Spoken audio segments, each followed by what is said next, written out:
నాతో మాట్లాడుమయ్యా,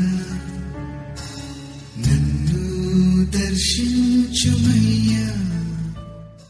మన ప్రభు అయిన రక్షకుడైన యేసుక్రీస్తు పరిశుద్ధ నామములో మీ అందరికీ శుభములు తెలియచేయుచున్నాను. మీరందరూ ప్రభు యొక్క కృపను బట్టి క్షేమముగా ఉన్నారని ఆశిస్తూ ఉన్నాను. ఈరోజు బలపరిచే వాక్యము యోనా గ్రంథము 1వ అధ్యాయము 3వ వచనము. యెహోవా సన్నిధిలో నుండి తర్షీషు పట్టణమునకు పారిపోవాలని యోనా యొప్పేకు పోయి తర్షీషునకు ఒక ఓడను చూచి ప్రయాణమునకు కేవు ఇచ్చి యెహోవా సన్నిధిలో నిలవక ఓడవారితో కూడా తర్షీషునకు పోవుటకు ఓడ ఎక్కెను. ఈ రోజున మనము దైవ సేవకుడైన యోనా గురించిన మాటలు ధ్యానం చేస్తూ ఉన్నాం. తన సేవకుడైన యోనాను ప్రవక్త ద్వారా ఇజ్రాయేళ్ల దేవుడకు యెహోవా సెలవిచ్చిన మాట చొప్పున ఇజ్రాయేలీల సరిహద్దులు మరలా స్వాధీనపరచుకొనబడినట్లుగా దేవుని యొక్క వాక్యములో మనము జ్ఞాపకం చేసుకుంటున్నాం. ఒకప్పుడు దేవుని ఉద్దేశాలను ప్రజలకు ప్రకటిస్తూ దేవుని చిత్తమును జరిగించిన దైవ సేవకుడు ఇప్పుడు దేవుని యొక్క మాటకు అవిధేయుడవటము ఎంత విచారకరము. తర్షీషు కొందరు అనుకున్నట్లుగా ప్రస్తుత స్పెయిన్కు నైరుతి దిశలో ఉండగా నినివే తర్షీషుకు వ్యతిరేక దిశలో ఉంది. నీ ఆత్మయుద్ధ నుండి నేనెక్కడికి పారిపోదును, నీ సన్నిధి నుండి నేనెక్కడికి పారిపోదును. నేను ఆకాశమునికి ఎక్కినను, నీవు అక్కడను ఉన్నావు. నేను పాతాళమందు పడుకొనినను, నీవు అక్కడను ఉన్నావు. నేను వేకువ రెక్కలు కట్టుకొని సముద్ర దిగంతముల్లో నివసించినను, అక్కడను నీ చేయి నన్ను నడిపించును. నీ కుడి చెయ్యి నన్ను పట్టుకున్నని దావీదు పలికిన మాటలకు భిన్నముగా ఉంది యోనా ప్రవక్తన. అతడు యెహోవా సముఖము నుండి పారిపోయేందుకు ప్రయత్నిస్తున్నాడు. మొదట్లో యోనా ప్రయాణము అతడు అనుకున్నట్లుగానే సవ్యముగా జరిగింది. అతని కోసం ఒక ఓడ సిద్ధముగా ఉంది. ఆ ఓడలో ప్రయాణం చేసేందుకు అవసరమైన డబ్బు కూడా అతని యొద్ద ఉంది. అతడు పండుకొని హాయిగా నిద్రపోయేందుకు ఒక మంచి స్థలము కూడా అందులో అతనికి దొరికింది. ఒక విశ్వాసిని దేవుని నుండి దూరముగా తీసుకొని వెళ్ళేందుకు అవసరమైనవన్నీ సాతానుడు వెంటనే సమకూరుస్తాడు. అయితే సాతానుడు సమకూర్చే పరిస్థితులు పైకి సవ్యముగా ఉన్నట్టే మనకు కనిపించవచ్చు, కానీ అవి మోసకరమైనవిగాను ప్రమాదకరమైనవిగాను ఉంటాయి.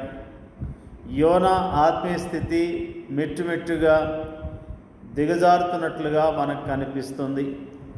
భౌతికముగాను ఆత్మీయంగాను కూడా అతడు దిగజారిపోతున్నాడు. తాను యెహోవా సన్నిధిలో నుండి పారిపోవచ్చున్నట్టు అతడు అన్యులైన ఓడవారితో చెప్పాడు. ఇజ్రాయేల్ దేవునికి ఇదెంత అవమానకరమైన విషయం.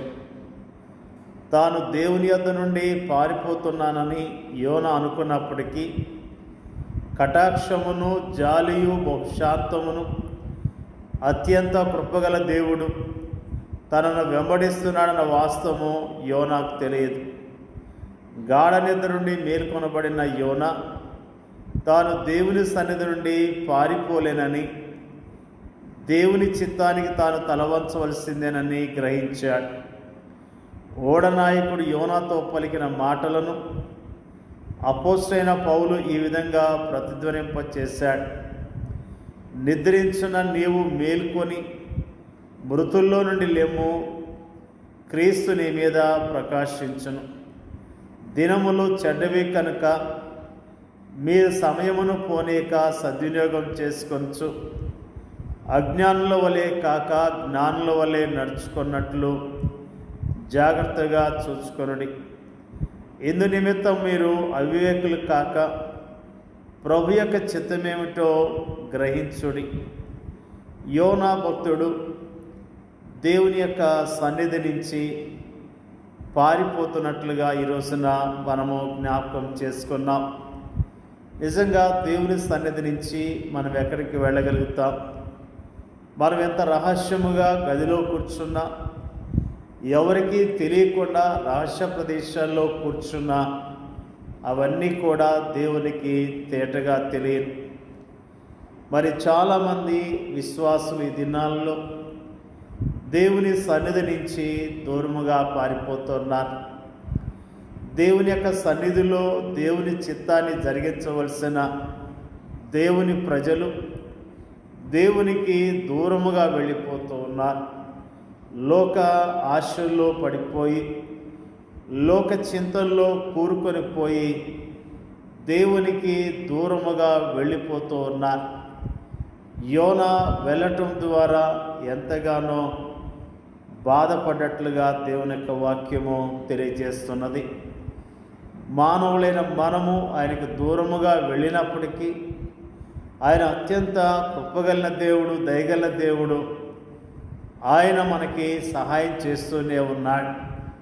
నిజముగా దేవుని యొక్క చిత్తానికి దూరముగా ఉన్నట్లయితే ఈరోజైనా నువ్వు ప్రభు సన్నిధిలో ఒప్పుకొని సరిచేసుకొని పశ్చాత్తాపడి దేవుని బిడ్డగా, దేవుని చిత్తాన్ని జరిగించే బిడ్డగా జీవించాలని ప్రభు నామములో జ్ఞాపకం చేస్తూ ఉన్నారు. దేవుని యొక్క ఉద్దేశాన్ని నెరవేర్స్తే దేవుడు సంతోషపడతాడు. యోనా అవిధేయత వలన చాలా నష్టము కలిగేది. దేవుడు కలగచేసుకొని యోనాను నినివే పట్టణానికి పంపించాడు. యోనా నినివే పట్టణానికి వెళ్ళటం ద్వారా, దేవుడు చెప్పిన వర్తమానం చెప్పటం ద్వారా ఆ దేశమంతా ప్రజలు పశ్చాత్తాపడి దేవుని నమ్ముకొని రక్షించబడ్డట్లుగా దేవుని యొక్క వాక్యము తెలియజేస్తున్నది.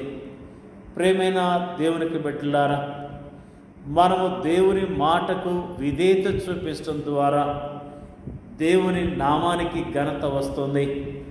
అనేకులు దేవుని తెలుసుకొని దీవించబడతారు.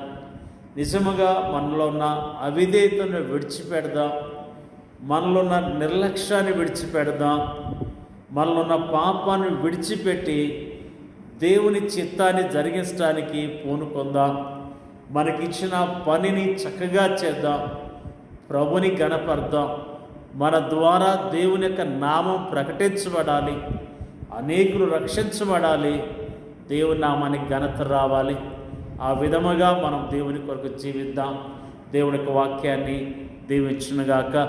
పరిశుద్ధుడైన మా తండ్రి, నీకు వందనాలు, స్తోత్రాలు. భక్తుడైన యోనా గురించి అయ్యా మాకు జ్ఞాపకం చేసిన విధానం బట్టి నీకు వందనాలు తండ్రి, నీకు స్తోత్రాలు. ప్రభా, నీ సేవకుడు ప్రభా నీ మాట వినకుండా పారిపోయినా కానీ అతన్ని ప్రభా జ్ఞాపకం చేసుకున్నావు. అతన్ని మరణానికి అప్పగించకుండా అతని ద్వారానే నీ చిత్తాన్ని జరిగించిన విషయాన్ని ఈ రోజున జ్ఞాపకం చేసుకోవడానికి ఇచ్చిన కృపను బట్టి నీకు వందనాలు. మేము నీ ప్రజలుగా జీవిస్తున్నాం తండ్రి. నీ మాటకు విధేయత చూపించడం మాకు నేర్పించండి. మేము విధేయత చూపించడం ద్వారా అయ్యా నీ నామం మహింపరచబడుతుందని, నీ నామము ఘనత చెందుతుందన్న విషయాన్ని గుర్తించడానికి ప్రభా విధేయులుగా జీవించడానికి కృప దయచేయండి. మరి ముఖ్యంగా ప్రార్థన చేయించున్నాం తండ్రి. మా దేశాన్ని మీరు జ్ఞాపకం చేసుకోండి అయ్యా.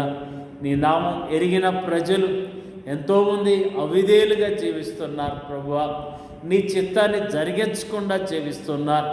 ఒక్కొక్కరితో మాట్లాడండి ప్రభువా. పడిపోయిన స్థితి నుంచి లేవనెత్తి అయ్యా నీ పరిచర్యలో బలంగా వాడుకోమని ప్రార్థన చేయించున్నాం తండ్రి. స్తోత్రాలు. మా దేశాన్ని కనికరించండి, మా దేశ ప్రజలను రక్షించండి, కాపాడమని ప్రార్థన చేయించున్నాం. మరి ముఖ్యంగా ప్రపంచవ్యాప్తంగా నీ సేవ చేస్తున్న సేవకులందరినీ బలపరచండి. సేవకులు నీ చిత్తములో ఉండి ఘనమైన సేవ చేయడానికి అనేక ఆత్మలను నీ తట్టు తిప్పే సాధనాలుగా వాడబడతాను సహాయం చేయమని అడుగుచున్నాం తండ్రి. నీకు వందనాలు. వాక్యం ఇచ్చిన ప్రతి సహోదరిని సహోదరుడు వారి కుటుంబాలను దీవించి ఆశీర్వదించమని యేసుక్రీస్తు నామములో అడుగుచున్నాం తండ్రి. ఆమేన్.